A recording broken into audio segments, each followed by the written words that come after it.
Welcome to another episode of the Onward Ozarks program. I'm your host, Randy Wilburn, and I'm excited to be with you today. We have a great program in store, and certainly for those of you that are not familiar with Onward Ozarks, or this is your first time here, we want to welcome you with open arms. Onward Ozarks is a program that was created through the Northwest Arkansas Council, and it's almost, as I was telling somebody just a second ago, I can't believe we've been 2 years into this program now, and a multitude of episodes, which you can all find online, both at the Northwest Arkansas Council website as well as on YouTube. And we've talked about everything from recycling to career and workforce development, telling Northwest Arkansas' story, right, which is so important, diversity questions and answers about diversity in Northwest Arkansas, art bridges, the XNA expansion and the media roundtable, and COVID-19, right? I mean, and that's kind of in our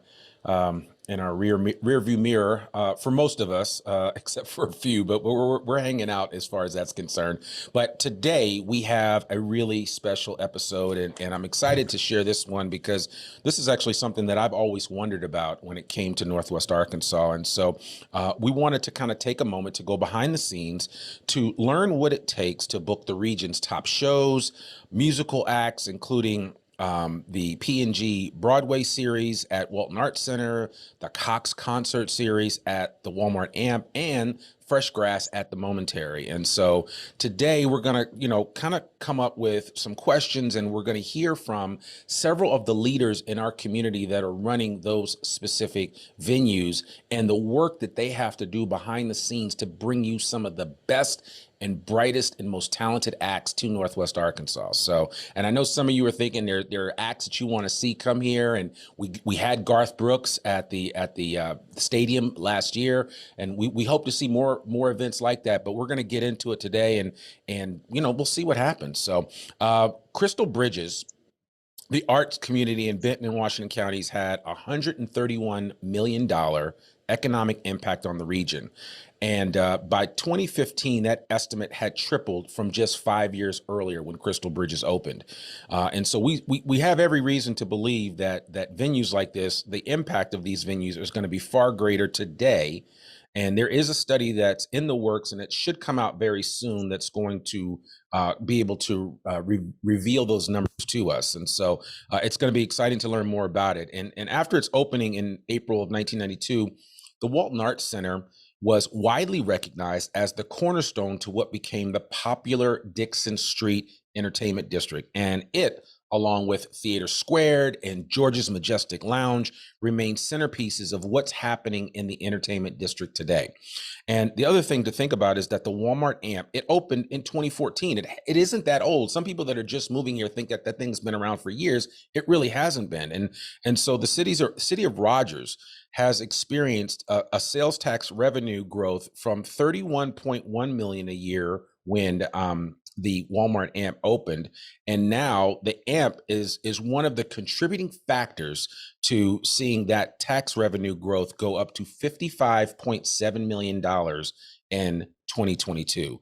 And so obviously, for those of you that go up and down 49 and you see when the concerts are happening, even in the rain, and I witnessed that with Dave Matthews Band last year. Even in the rain, there is a ton of people out there taking part in all the wonderful entertainment that's happening right here in our community. So, venues like the AMP, venues like the Walton Arts Center, venues like Crystal Bridges, venues like the Momentary drive a lot of people to our region to experience what Northwest Arkansas is all about. And so they eat, they sleep, they spend money.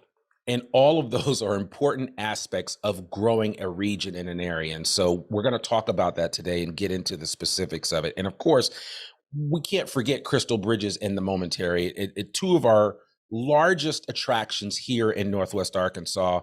And they, along with Walmart and Sam's Club headquarters, are why the city of Bentonville, specifically, why their population is scheduled to grow to, I think, somewhere around 114,000 people by 2045. That's less than 30 years from now. So the growth is happening at a breakneck pace. And today we're going to talk about in this area of conversation, we're going to have a conversation about what it means to bring some of the most amazing acts to Northwest Arkansas. And so we have brought together an esteemed group of panelists that include Brian Crowne, who is the vice president of the Walmart AMP and an owner of George's Majestic Lounge. Brian was also on my podcast, the I Am Northwest Arkansas podcast, episode 173, and we had a great conversation about what it means to grow this community when it comes to bringing great performances to the area. Emily Neuman is the associate marketing and strategy director with Crystal Bridges and the Momentary. We have Jennifer Ross, who is the vice president of programming for the Walton Arts Center.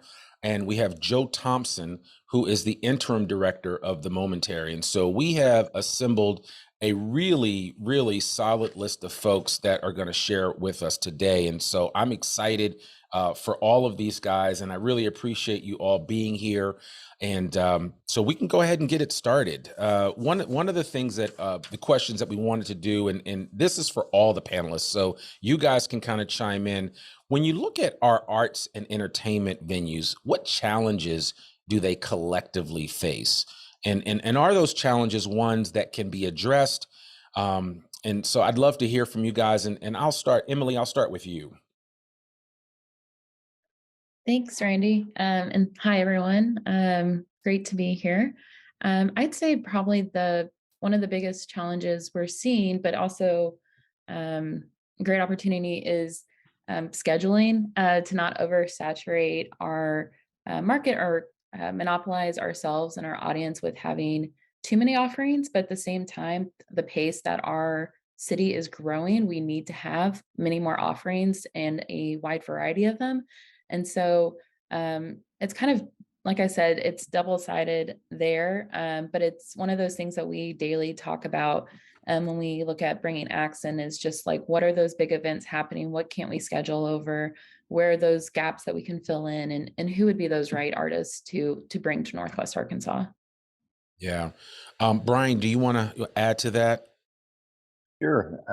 And again, thanks for having me join this. It's going to be fun. I always enjoy hearing from my peers and other folks in the region.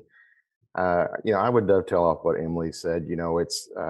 I used to joke around, not so much that I wanted to know if there was a house party going on somewhere in Northwest Arkansas that I could program around, because I didn't want to lose 2 tickets.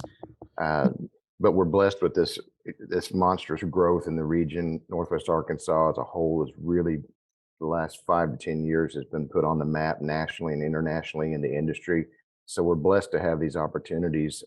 So a challenge is just, I like to say, I want to say yes to an agent more than I have to say no, so they'll keep calling me. So I have a chance to plug somebody in at Walmart AMP, or I may send somebody to Joe because we don't have a stage for him, or to Jennifer at the WAC or my club.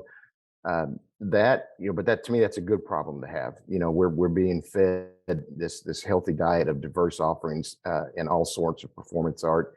The thing I would add, the challenge to that is, with the growth in the market, is something that people are probably getting tired of hearing of, is this workforce development. I think we've grown faster than our workforce has grown, but I do appreciate that there's a collective conversation between all the folks on this Zoom today and other folks in the region to help address that. Yeah, and when you're speaking about workforce development, you're speaking specifically to the hands-on deck that you're able to call on when these big events happen. Yeah, it's stagehands, it's riggers, it's lighting engineers, it's folks to work concessions and F&B, to work merch sales, hospitality. It takes a lot of people. I mean, when we have a sold out show at Walmart AMP, between security, parking, and all of our staff and stagehands, we may have 400 people working that day. Yeah, it's a lot of folks. So, Jennifer, do you want to add to that? Sure. Thanks for having me. It's great to be on this conversation today. Not only do we have an overwhelming abundance of arts and entertainment in our region, I think the overall economy is also making it harder for our audience to choose to use their disposable income, if they still have disposable income, on arts and entertainment events. So I think it's important, more now than ever, that we really choose wisely as we're booking shows, and work together so that we are offering a really diverse palette of artists in the region. Yeah, absolutely. And do you want to add anything, Joe? No, I would just add, first of all, thanks, Randy, for having me here. It's great to be here with colleagues. My only thought, as hearing Brian riff on workforce and the need for talented people, and it takes a lot of talented people to put on a show, is also creating a whole rich, lush ecosystem of venue sizes and types, and for everything from honky tonks where young artists can feel comfortable with 12 people there and enjoying a beverage with them, to listening rooms for 100 or 200 or 300, to large footprint venues. And I think we're on the way to that here. I'm a newcomer, so I'm no expert, but it feels to me like this is a rich and growing community of musicians as well. And that whole ecosystem is important to nurture along the way. It's easy to get focused on the big, the Garth Brooks of the world, but there's a lot of music making that happens before that hits the stage. Yeah, yeah. And and there's so many moving parts. I mean, as all of you have brought up, just specific other things that you don't always necessarily associate with events, right? But I mean, Brian brought up a big issue, which is workforce development. Several people have kind of chimed in on the questions, asking about ways that there just should be more production classes, more degrees available for that type of work. And I know that I know Orson Weems is doing something with the Music Education Initiative, trying to train more people to work in live events. And there is a certain amount of training that's needed. And so when we hear about those programs, I certainly want to encourage you to take advantage of that, and certainly if you know people that would be appropriate for that industry, then you need to encourage them to get into that space. And so I mean, I think that makes perfect sense.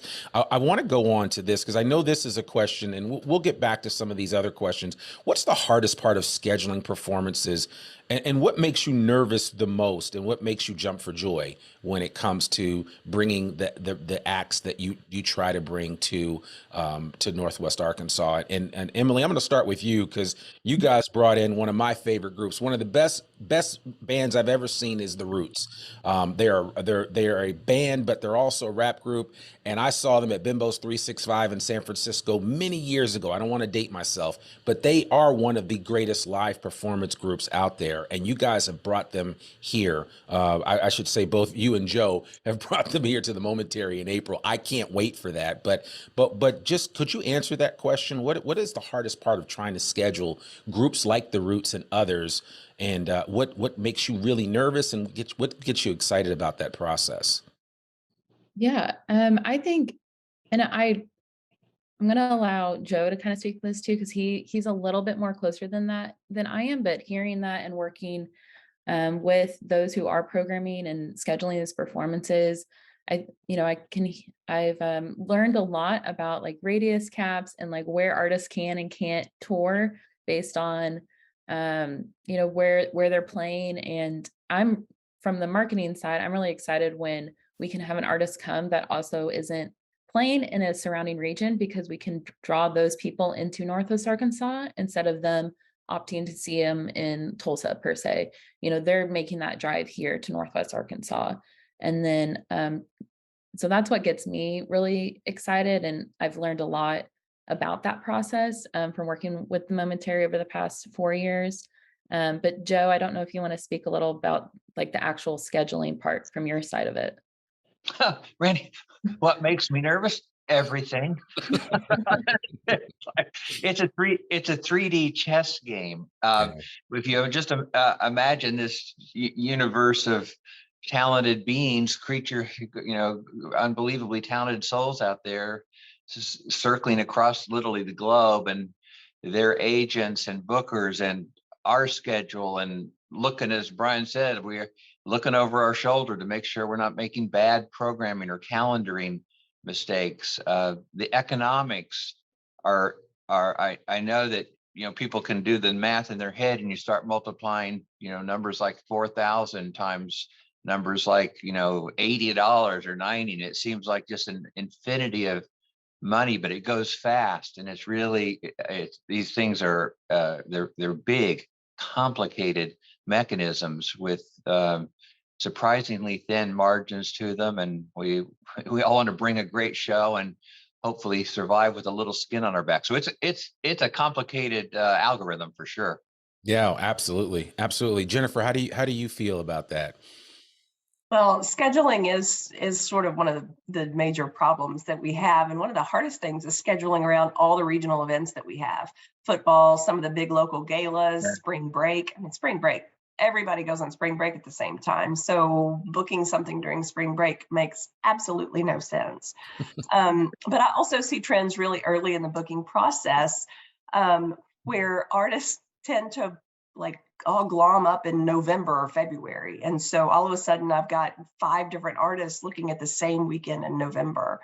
What makes me nervous is waiting for the season to go on sale after we've booked it, wondering if the region is going to respond in the way that we hoped.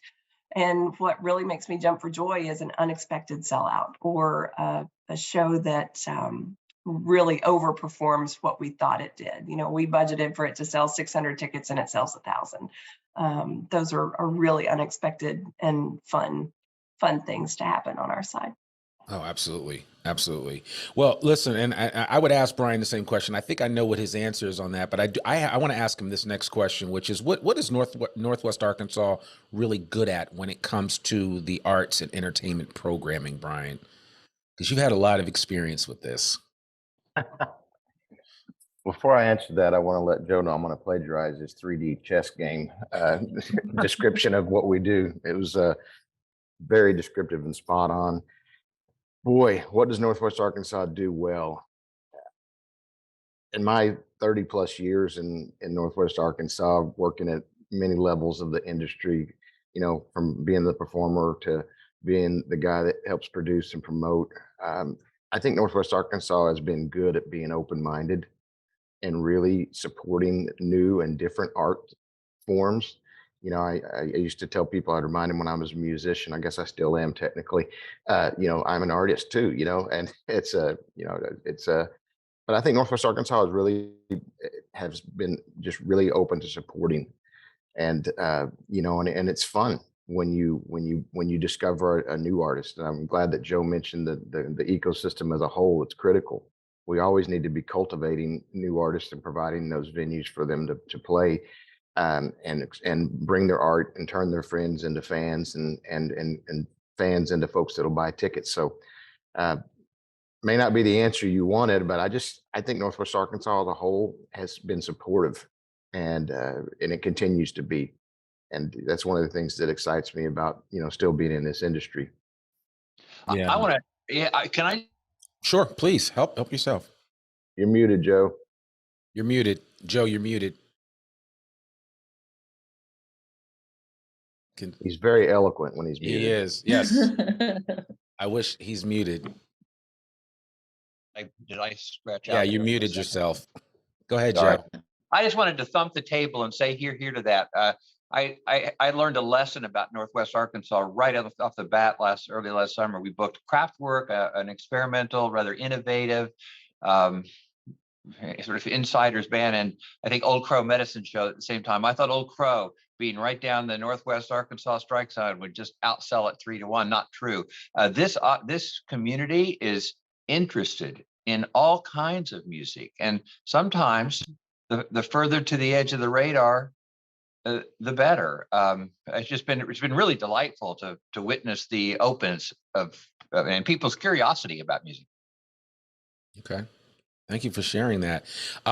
Listen, I want to just take a quick pause for the cause. There was one thing I neglected to mention to everybody that's on this call. You were promised something, the chance to win some amazing, live venue event tickets. And so I want to what I'm going to do is break it up into thirds. So the first 2 packages that we have to give away, our first winner is to see Annie on May 5th. So the sun is coming out today. It's out.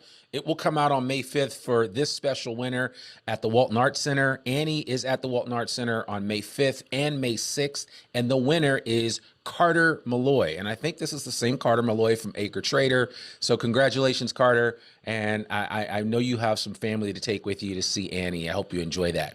The second winner, and remember, you guys have to be here. So if I say your name, please respond in the chat and we will make sure that we get that information to you. The second winner wins 2 tickets to Caterina Barbieri's concert April 8th at the Momentary.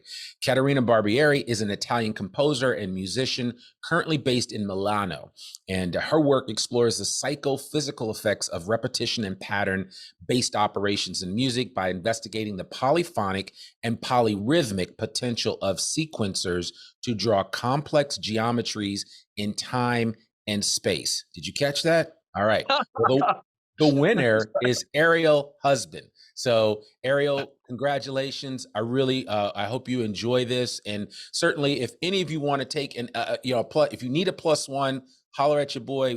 I'm happy to accommodate. So, but congratulations to you guys. In about 20 minutes, we'll share 2 more winners for those of you that are participating. We really appreciate your participation here.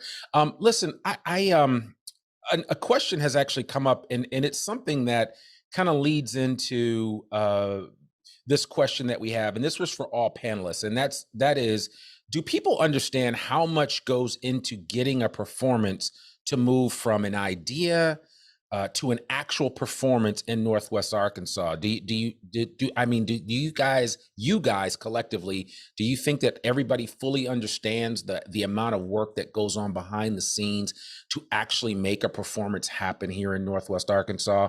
Emily, I'll start with you.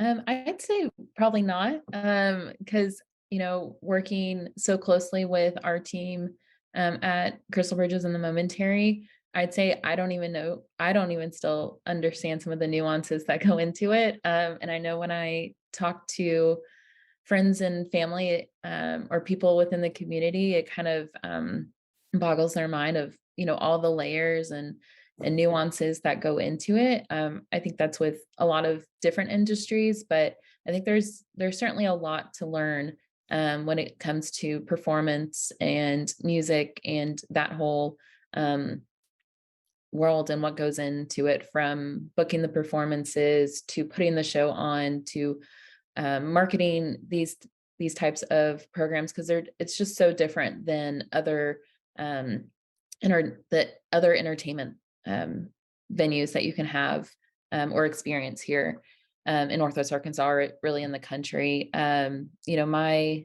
background is in hospitality, but it's like, and it's just a whole different world. And we balance that with, we have at Momentary and Crystal Bridges are unique venues because we have our the art side, and so we have the visual arts, and we have culinary programming and things like that. And so it's always just interesting the different paths we have to take when we look at that side of the house versus our music side. Yeah. Jennifer, I'd love for you to answer this question as well, seeing as you certainly deserve many accolades for bringing Hamilton here, even for a short period of time. And I didn't get to see it, had several friends that did, and they just raved. And a lot of them were surprised that Hamilton even ended up in Northwest Arkansas. And so I'd love for you to speak specifically to that. Sure. So much goes into booking shows, and I know that our friends out in the audience know that it's a hard process, but I don't know that, as Emily said, they know all the particular ins and outs of getting things here. Our industry really starts with relationships, and if an agent or a producer trusts me as a presenter and our venue as a really great venue to bring artists to, then we're going to have the opportunity to present more and different artists. And Northwest Arkansas is a fantastic audience. Performers love coming here. They love being on our stage. And so it's just a matter of building those relationships over many, many years. I've been at Walton Arts Center for 20 years. I've got a lot of great relationships in the industry, and just knowing what our theater can do and putting us out there as a great venue. Hamilton was a huge get for us, especially in the year coming out of COVID and the COVID closure. It had been on the calendar for a couple of years. So with Broadway, I work a couple of years out. And so, sometimes I'll put a show on a weekend and then all of a sudden maybe the football schedule changes and then I've got a Broadway show on a football weekend, which isn't the greatest thing in the world, but we tend to work through that. So I think the public knows that it's not an easy task, but I'm not sure they know all the ins and outs. Yeah, yeah. Brian, do you want to jump in and answer this too? I know you have some thoughts. Yeah, I mean, echo what's been said by Emily and Jennifer. I wouldn't expect folks to understand all the ins and outs of what we do, and to me, it's kind of fun sometimes, because if you saw behind the scenes, it might not feel so magical when you show up to enjoy the experience if you understood everything that went into it. Uh, it's one of the reasons why I like to leave town when I really want to enjoy a concert. Then I don't have to look at anything and be responsible for anything. Uh, but I also wanted to say one thing about Hamilton. People might be surprised how proud I am of the programming the Walton Arts Center does, because I don't necessarily program that building proper, with Jennifer. But the Hamilton effect was mind blowing for this region. It increased our subscription series probably by about 30 or 40% for the Broadway series. Um, you know, I came to my first Broadway show at Walton Arts Center with my family, and just thoroughly enjoyed every aspect of it. So kudos to my peers with Jennifer and her team that put that together. Yeah, no, I echo those sentiments. And I agree with you that it was a huge get for us, and I think we handled it really well, which means that there will be more of that in the future, right, Jennifer? Okay. All right, cool. So listen, there is a question that came up, and it is something that's actually on my mind, that I wanted to ask. And there's an individual that asked a specific question, and this is a little bit of a tougher question, but I know you guys can handle this one. And answer it in the way that you would address it specifically. But how do you feel about the current political climate in Arkansas? And when we know that there's Northwest Arkansas, but then there's the whole state, right? And so sometimes when people have views about Arkansas, Northwest Arkansas is kind of added to that. We're part of Arkansas, so yeah, it makes it naturally so that people would be inclined to think that every place is like any one place or location. And so the person asked specifically, how has the political climate in Arkansas affected or is potentially driving away talent, not only that might come here to perform or consider coming here to perform, but even talent that actually lives in Arkansas and may have challenges performing in Arkansas? And so I'd be curious to know some of your thoughts around that and how you guys specifically are addressing it. And Joe, I'll let you answer that first.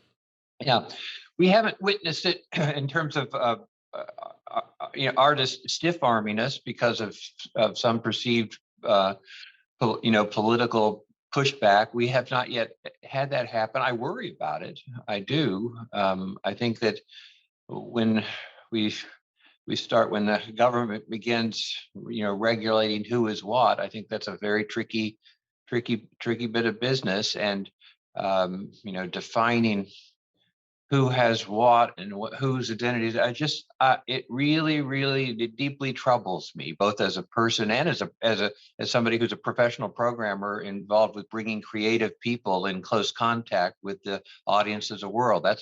You're talking about our job is to bring creative talent face to face with a wide world. And when you start putting barriers between artists and audiences, you're really putting barriers up around the heart and soul of the work that we do.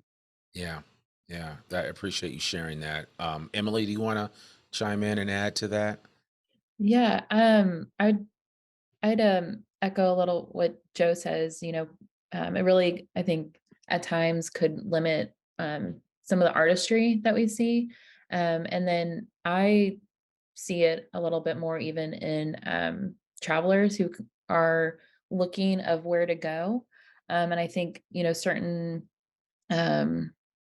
decisions when they're made, they can have effect on that travel and tourism piece of it. And those who feel like they want to come to Arkansas or they want to travel where have you in the country. You know, that definitely is a factor in someone feeling like they would be accepted and welcome into a community when they come and travel to one. And so I definitely see it affecting, or could affect, some of our travel trends that we see. And we really count on for having more people, whether they move here to Arkansas, or just travel and, you know, spend money and time with us. Yeah, I mean, I think, and obviously, I think the idea collectively, I think we all would agree that we're welcoming anybody that wants to come here to perform, whether you're part of the LGBTQ plus community or any other community, is from that perspective. And so, certainly, I think you have to continue to beat that drum so that people understand what we're all about, and understand that, you know, we're not a monolith as far as that's concerned. I think that's important. Jennifer, do you want to add to that? I'm sure it really goes back to the relationships that we have with agents and producers who trust us to choose the right thing for our markets. I will say that the drag bill that was proposed and then taken off the table would have made many, many Broadway shows illegal in the state of Arkansas based on the way that we were reading the draft of the law. Yeah. Tootsie, that was actually in Arkansas when that came up, and when it was taken off the table, would have been problematic based on the way the law was written. A show on Broadway right now, Some Like It Hot, Mrs. Doubtfire, My Fair Lady. Yeah. There are so many shows that, had that law gone through, would have been seriously problematic, based on the letter of the law. And it's just, as Joe said, it's incredibly concerning when our government starts reaching into the arts sector. Yeah, absolutely. Absolutely. It is a slippery slope. Brian, I'll end with you on this specific one, because I want to hear from everybody about this topic. Cool. I agree with the sentiment that's been shared so far. I think, unfortunately, Arkansas doesn't stand out really that much in our country as a whole, because it seems to be the norm to politicize things the way they are.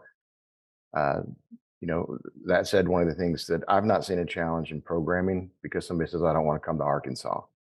One of the things that I love about live music in particular, probably for any live art, I've said for years, you know, Georgia's, I'll just say Georgia's, it's a political and religious free zone. When you walk into this place, or you walk into a venue and a show that I'm part of producing, you check your baggage and your crap at the door.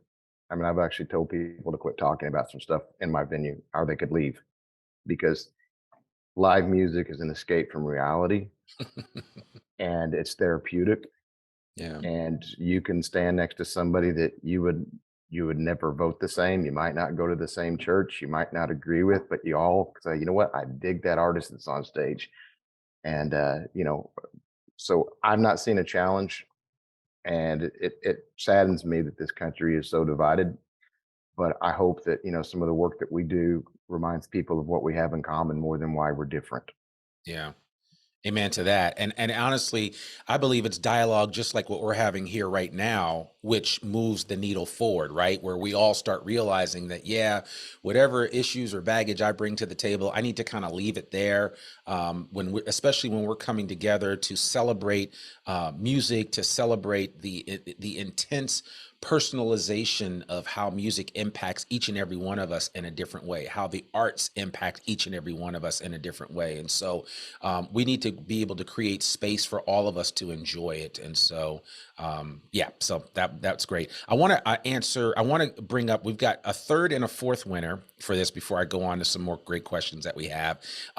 There are 2 tickets to Rina Sawayama at the Momentary. This was just announced yesterday. So the person that wins these tickets, this just got released yesterday. And so this is going to be an outstanding event on October 6th. Rina is described by Lady Gaga as an experimental pop visionary. And she is a British Japanese pop star who fuses multiple pop genres into her own unique sound and voice. And the winner is Ann Rosso. Ann Rosso, you have won. Please raise your hand so we can make sure we can get those tickets to you. But congratulations for winning the tickets to Rina Sawayama, who will be at the Momentary on the 6th of October. The fourth winner is for, and I actually, I'm when I said what I said earlier about being a +1, I definitely want to be a +1 for this. But the fourth winner is Tig Notaro.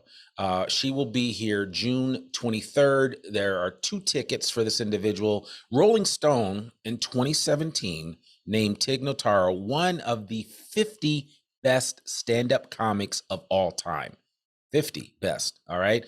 And just so you know, Richard Pryor is number 1. And George Carlin is number 2. So that's an esteemed group of comedians to be a part of. And so that winner is Debbie Alsop. Debbie, again, I'll put my number up later. You can call me. We can go see this. So no, it's seriously enjoy it. That's going to be an outstanding event. I'm actually really trying to get tickets to go see that. I'm hoping my wife will be willing to take me. So we'll see what happens.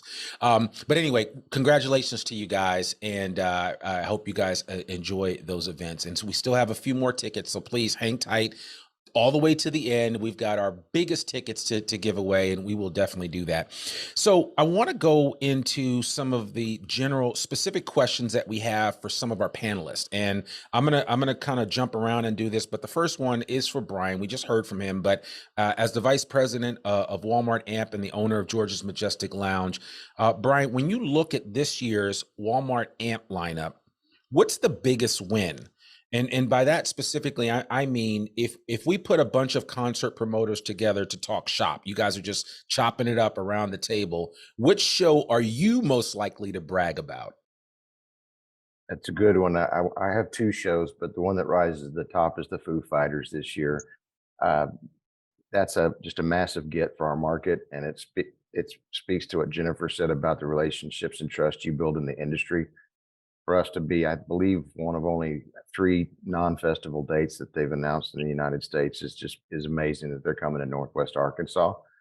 And if you're into that genre and that world, I really don't think there's an act that brings more street cred to our market and our venue than the Foo Fighters does.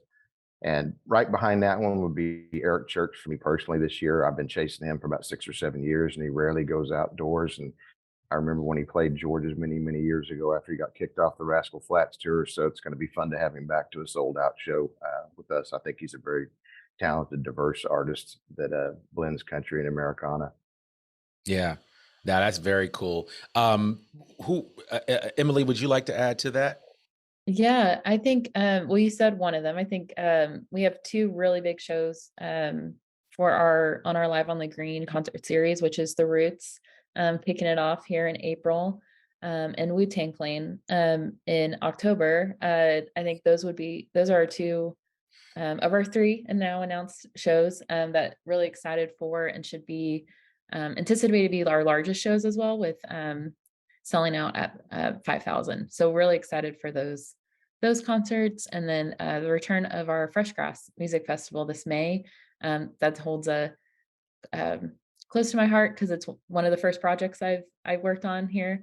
And so it's nice to see it back for the 3rd time. And I'm really excited. We have Molly Tuttle coming on that, and she just won Grammy for the best bluegrass album.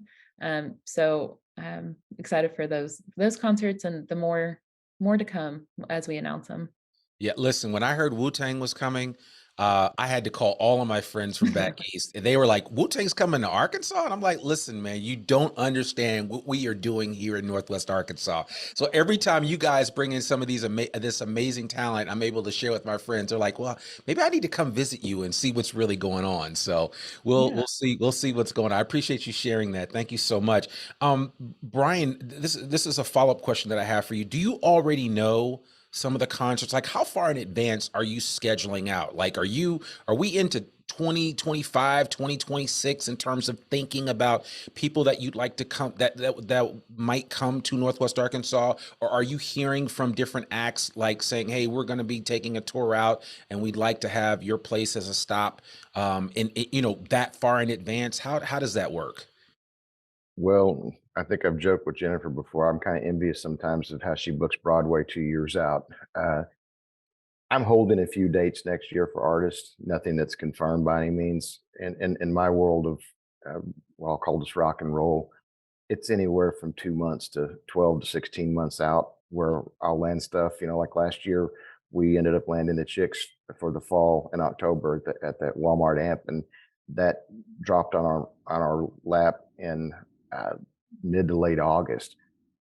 So nothing in 25, holding a couple of dates in 24. But it's in my world, it's a very fluid process.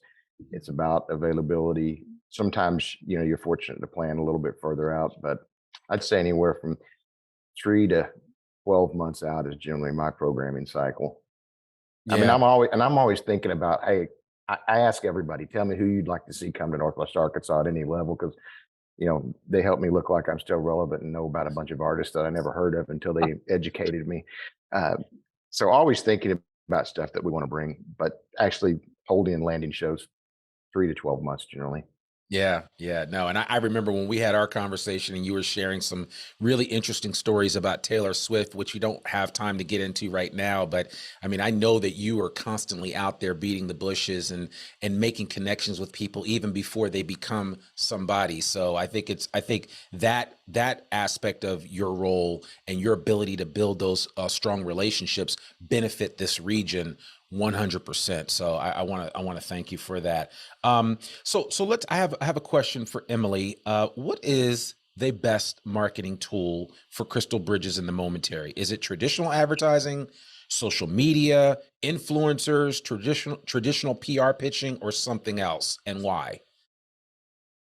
I'd say it's really all of them. So like having an integrated marketing plan and a good like channel mix and channel strategy is really important.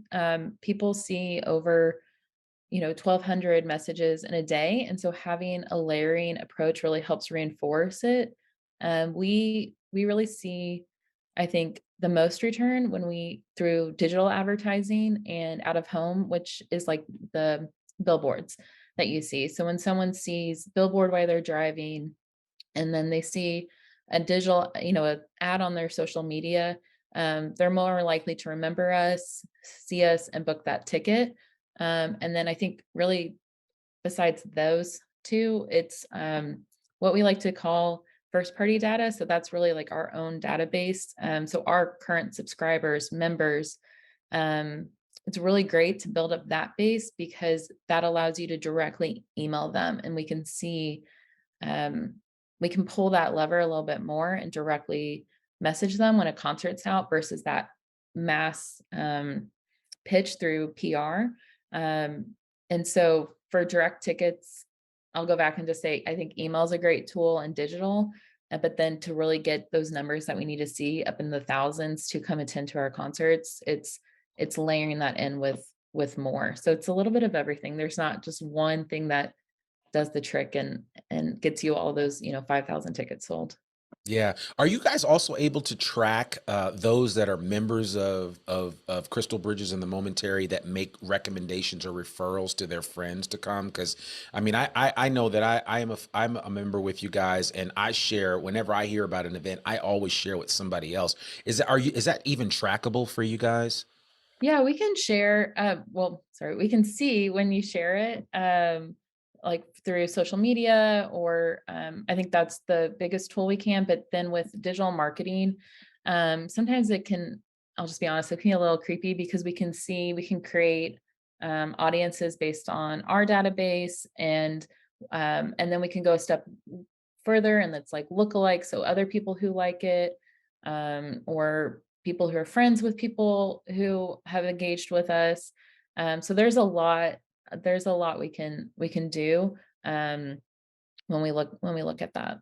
Yeah. Now, well, I love you sharing that. I appreciate that, and well, I would encourage anybody that's part of the Crystal Bridges family or the Momentary to share with your friends, because we always say sharing is caring. So please keep that in mind. Jennifer, we haven't heard from you in a while, and I want to come to you. I haven't forgotten about you. You guys have done something pretty impressive. You just announced the P&G Broadway Series, which includes 5 Arkansas premieres in the season. That's impressive that Northwest Arkansas is on the routing for these first national tours. First of all, congratulations. Secondly, how are you able to do that? And are there things that the Walton Arts Center has done that has led to this? That's a really big question. Walton Arts Center is currently in our 31st season. In our 11th season, we did our first full week show, and it was Cats. And that was the first show we'd run for a full week. And the next year, we did 3 full week runs, and we built on that, knowing that the region wasn't ready to support a full subscription of full weeks. So a full week is 8 shows in 6 days, Tuesday to Sunday. Because we were able to slowly build that process, excuse me, we've been able to, I'm sorry, Randy, you're gonna have to come back to me. Okay, sure. We appreciate that. Jennifer was a little under the weather, and we appreciate her being a trooper. Why don't we? I specifically want to bring Joe in and ask this question that that some people may have a very specific sound in their mind when they think of bluegrass music. And and I'm in my head, I'm hearing da da ding ding ding ding ding ding ding. But give us an overview of what it really sounds like. And is there something for everyone at FreshGrass? And I just want to say, I am a fan of bluegrass music, so I'd be curious if you would give us an answer to that, because FreshGrass, it appears that it's going to be a really large event. Yeah, FreshGrass is a bit odd in the world of bluegrass festivals in several ways. It takes a very broad-minded view of progressive American roots music, for one. I'm going to do a twofer here, because I can answer your question about acts that I'm most excited about at the same time. And at FreshGrass, I mean, there are headliners, Mavis Staples and Molly and Camp and a range, but the ones that have captured my attention are acts that happen on the 2 smaller stages. Willie Carlisle at the last FreshGrass put together this amazing collection of mostly regional, not exclusively, mostly regional acts, and it was so good, so deep, so interesting that it may have been my favorite moment at FreshGrass last year. We also have this stage called the No Depression stage, which does sort of alternative views of bluegrass. And if you haven't yet met Tank and the Bangas, you will. They're great. Semi-funk, really interesting. Both those bands, if the Roots, scratches your itch, then come see Bang and come see Semi-funk. They're super fantastic. I don't know that most people would put them in the bluegrass umbrella, but we do. Yeah, no, I love that. So, in a follow-up to that, I mean, this FreshGrass event, which we're talking about, some people may be like, FreshGrass, what's that? It happens over 2 days in May, but how many people play a role in bringing a program like this together before we ever actually get to May 19th when the event starts? Oh, I don't. I'm not going to hit Brian's number of 400, but it's a lot. It's 100 or more. If you think about Emily and her team on marketing, we've got people who are helping with our booking, the production team, Will and his folks that are doing lighting and sound and rigging. There's a whole merchandising squad. There's front of the house. So it's in our case, it's probably, we're probably 250 or so, 260 people who are there That's a lot. before, during, and after. Yeah, That is a lot. So so I think people hearing that need to know that there is a significant apparatus behind the scenes that each of these organizations employs to make things happen. And there are always going to be new opportunities for people to join those organizations, to be a part of that apparatus. And as we grow as a region, there's going to be more opportunities. So that means more jobs. That means more events. I mean, so that's the part that I think is most exciting. And so, Jennifer, I know you've gotten your voice back. I want you Yes. to share again, just as a reminder, five, count them, five amazing premieres this season through the P&G Broadway Series. Again, it's impressive just to bring one or two. You've done five. So just speak a little bit to that program and what that means to you and the Walton Arts Center. Sure. We're really excited to have so many Arkansas premieres on the season this year. Like I said, it comes down to relationships. We have a great reputation in the Broadway industry. We're a small, intimate house with amazing audiences, and the tours really love to come through here. It also doesn't hurt that we're sort of in the way, right between Kansas and Kansas City and Dallas, or Phoenix and Memphis. We're just sort of in the way, and so when promoters and booking agents are trying to put a route together in that 3D chessboard that Joe was talking about, when they see, oh look, Arkansas is right in the middle, we can put them here. So some of it is the luck of the draw. Some of it is, a lot of it is our reputation. I'm a member of the Broadway League, which means I'm a Tony voter. So I'm very close to the producers and the booking agents who make these shows happen. And so they know our interest for a show immediately after I've seen it on Broadway. And so our being able to get in the game early is really important. Yeah. Is that also one of the reasons that you're able to tech and launch a national tour like the Share Tour? Yes. The Share Show is our 14th tech and launch, and we're really thrilled. The first show that we ever teched was in 1997. It was a chorus line. We also teched a chorus line in June of 2022, a new tour of it. It's really interesting when tours come to town to tech. They're in town from anywhere from 2 to 6 weeks, and they put the show together. So they've built the sets offsite, they've rehearsed offsite, and when they bring everything to Northwest Arkansas, it's the first time that everything has been in the same place. So the actors, the sets, the props, everything is in the same place, and then they rehearse, and then they do a few shows here, and then they launch the tour.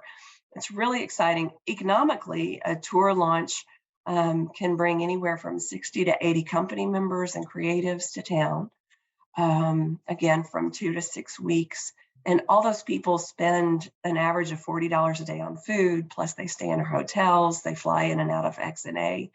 And then they also put our local crew to work. So anywhere, on average, about 2,000 local crew hours for a 2-week launch.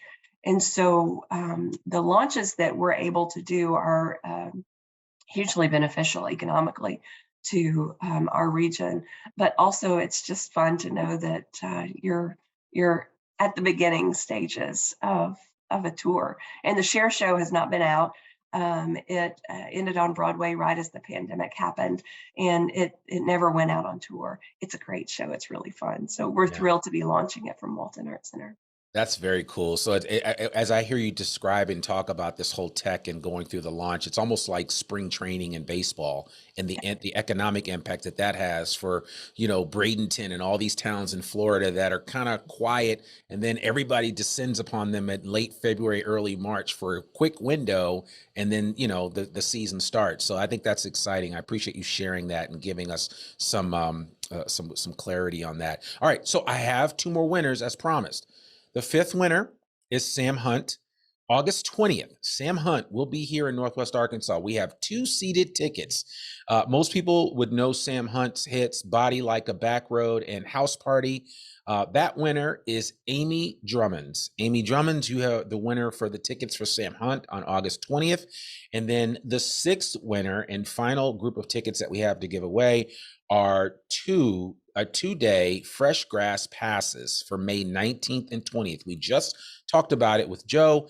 That event, that lineup includes Elle King, Elle King on Friday night and Camp on Saturday night. And you'll hear some of the best in bluegrass and roots music. And that winner is Jeffrey Dupuis. Jeffrey Dupuis, congratulations. You are going to the FreshGrass Concert Series at the Momentary. So I really want to encourage you guys to have an amazing time, and be sure that you tag the Northwest Arkansas Council when you go to these events, and also tag the venue that you're at. Just saying shout out to them for bringing that type of music and event to our location here in Northwest Arkansas. Because trust me when I say this, and I know all of you guys recognize this, that those musicians, those organizations that come here, when you tag them and stuff, and when you tag the event location, they see that and they want to come back and be a part of what we're doing here. And just let folks know that we're really cool folks here in Northwest Arkansas, and there's a lot that can be done. And so listen, I want to kind of wind up, and I've moved around and we've asked a lot of questions, and there's some questions that have come up, and there's an overarching theme that I want to end with to see, just to get your thoughts collectively as a group. And those questions specifically are around the local music scene. And so, one of the questions is, how can residents of Northwest Arkansas best support the local arts and culture scene, including music, in terms of buying tickets? But what else can they do to support the local scene for arts, for music and performances? Emily, you want to go first? Yeah, I think it kind of goes a little back to our earlier point about the full ecosystem. I think it's supporting the wide variety of artists, which our community does really well. And I'd say continue to do that, and continue to come out to the shows, continue to share about the shows and what's coming to Northwest Arkansas. And then I think it's really, for us specifically at Crystal Bridges and Momentary, it's coming outside of those shows as well. It's coming to engage. You might love our outdoor concert series, but come check out one of our other great offerings at the Momentary. Just grab a cup of coffee with us, just engage with the other programming that we have. And then same thing at Crystal Bridges. There's a lineup of different programs and music and concerts that we have there. And the best way to know about them is sign up for our emails. And that would be great, because we'd love to share everything that's coming and have everyone come enjoy it with us multiple times over the season. Absolutely. And just before I let you go, what number are you up to now at Crystal Bridges in terms of visitors? We have welcomed over 6.4 million people since we opened in 2011. Million with an M. Million, 6.4 million. Oh man. And then the Momentary, we opened in 2020. So it's been interesting 3 years. We just celebrated our 3rd birthday in February. But we've welcomed nearly 350,000 people since we've opened. And our concert series last year, we had 9,000, almost 9,000 attend. And we're looking to increase that this year, as you can see, Roots with just having 5,000 attend. Yeah. So we're really fortunate to have such a great community come out and support the work that we're doing. Absolutely. And you're bringing in people from all over St. Louis, Dallas, Little Rock, Kansas City, and even other far-flung places. And I want everybody to understand that when Crystal Bridges attracts people like that, when the Momentary attracts people from all over the world and the country to come, they also do other things while they're here. They don't just go to CB, they go to other places as well. And so they might go to Crystal Bridges, they might head down to the Walton Arts Center, they might end up at the AMP.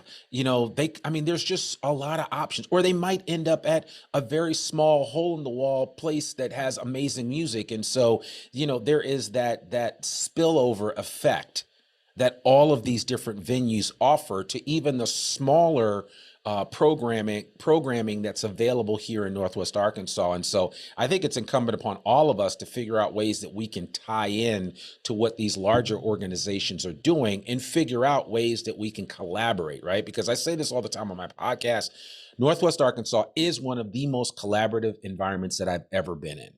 And so it's not so much about what I can do or what I'm all about. It's what we can do collectively together. And so, and that's why everybody is participating and sharing all their trade secrets and all the stuff that they're doing to bring the greatest acts to Northwest Arkansas. So listen, there's so much more that we could talk about. And I think we've kind of hit a wall here. I would encourage everyone, you see all these individuals that are here that are part of this panel. Please connect with them. I know that a lot of you, there may be some questions we weren't able to ask. There's a lot of local musicians that are trying to get more exposure and trying to connect with people like Brian Crowne and others. You know, I just reached out to Brian. He came to a Rotary meeting. I just reached out to him and said, hey, I want to sit down and talk with you. Of course, I had a podcast to talk about, but I mean, he's an easy, approachable person. Same thing with Jennifer, same thing with Joe, same thing with Emily and all of their organizations. They're a lot easier to talk to than you think. So don't just have this be your only opportunity for those interactions. Reach out to them collectively. Say, hey, I saw you on Onward Ozarks. I would love to just chat with you about what we're working on, whether you're a musician, whether you're an artist, and figure out ways to collaborate, because you'd be surprised. There are going to be new opportunities out there every day for some of you that, as we like to say, are struggling musicians or whatever. So I want to encourage you to be part of that and make it happen. So I'm Randy Wilburn, and you have heard, I want to thank Emily. I want to thank Jennifer. I want to thank Joe. I want to thank Brian. I want to thank the Walmart AMP. I want to thank the Walton Arts Center. I want to thank the Momentary, and of course, Crystal Bridges, which is something I talk about all the time. I want to thank you all, your organizations, for participating on this event, for being prepared to just share with all of our audience. And we just want to go ahead and end this and thank everyone else. And I also want to thank Onward Ozarks for doing such a wonderful event, as always. And that was, somebody just popped that up here, Ariel Husband, who actually is, I didn't realize that's the mother of Lauren Husband, who worked at the Fayetteville Public Library. So such a small community here, and we're all family. So I appreciate all of you guys. I want to thank you again. I'm Randy Wilburn, the host of Onward Ozarks and the host of the I Am Northwest Arkansas podcast. We will see you back here soon. Stay tuned for another great Onward Ozarks episode that will be coming up in the next couple of months. And I can't wait to see you then. We'll talk soon. Peace.